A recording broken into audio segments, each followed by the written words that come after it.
One of the major highlights of the reunion program is the annual dinner with the special intent of networking among the delegates. This year's dinner, tagged Push and Pull, was hosted by the chairman of BOT, Alhaji Rafiu Adisa Ebiti. Is to look for further ways to help our alma mater and to help ourselves. There's a theory about creating wealth, and it comes from self-preservation and self-realization. We need to move to the next level. And that level is to go beyond what we have done and what we are doing now.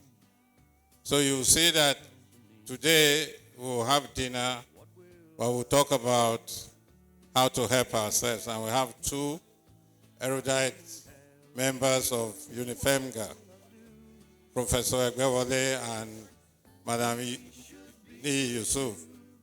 They are quite competent. But beyond that is the fact that we need to synergize.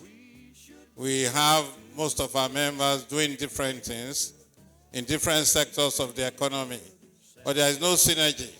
Nobody's talking to themselves. Nobody's calling themselves and saying, this is what we're doing, and this is part of what we want to achieve here today, so that we can move ourselves forward.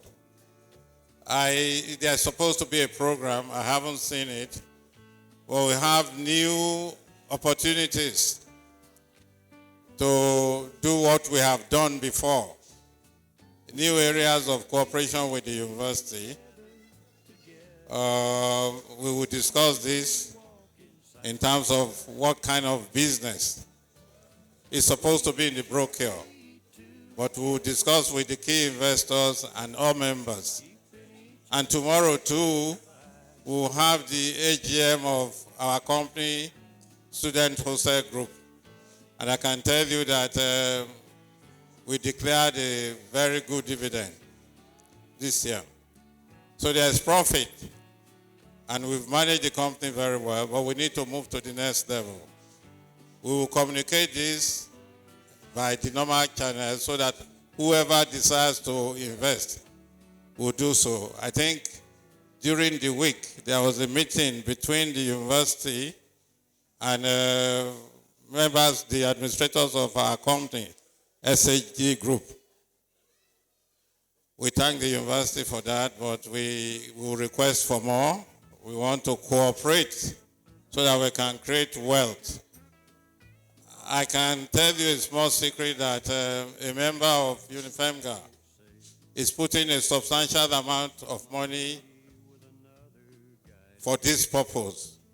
That is for us to invest in ourselves, for us to create wealth. And we can't do this without partnering with the university. It's just to share experience and what we have done here today. 3 things have been mentioned that stands out. Faith. That's the absolute belief and trust in Allah. Second is mentorship. At each stage of our lives, we need people to see us through, to guide us.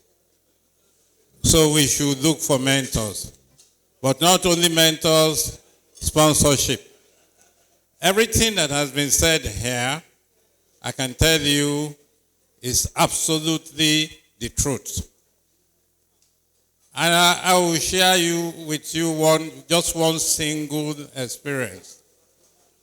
If you know the company called BOA, that is Samad, AbdulRafiu. When he was setting up his sugar factory, he had some references, and somebody said, go and meet this man. I remember it was in the month of Ramadan, and he invited me to his factory. And we discussed, and he said, they say you can sell chemicals to me. I said, yes.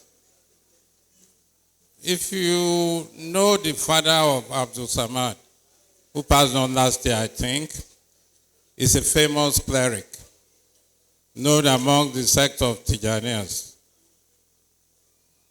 I didn't know that.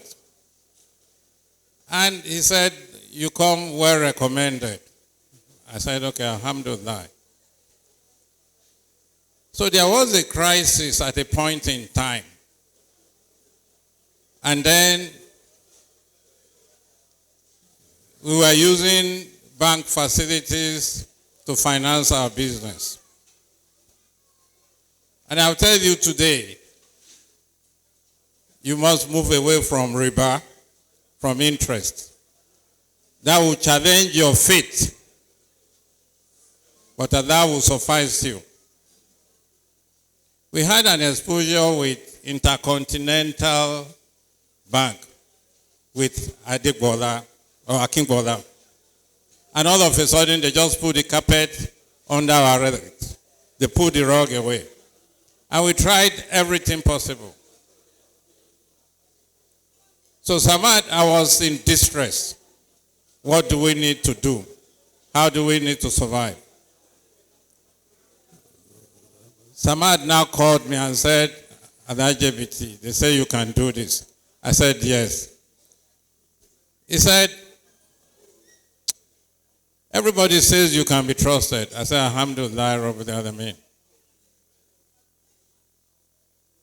Without, because I'm always very proud to say this.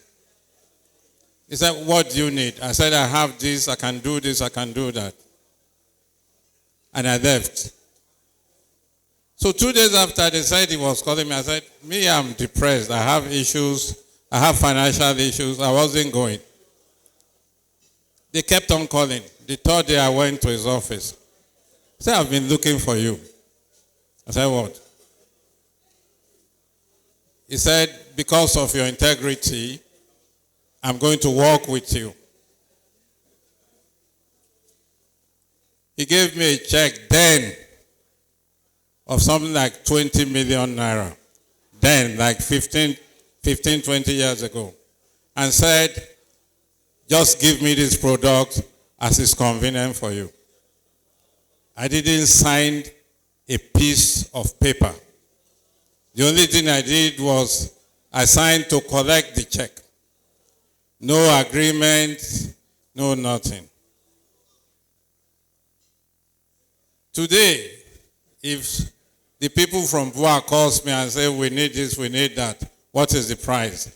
I said, you give me the price. I can work with you.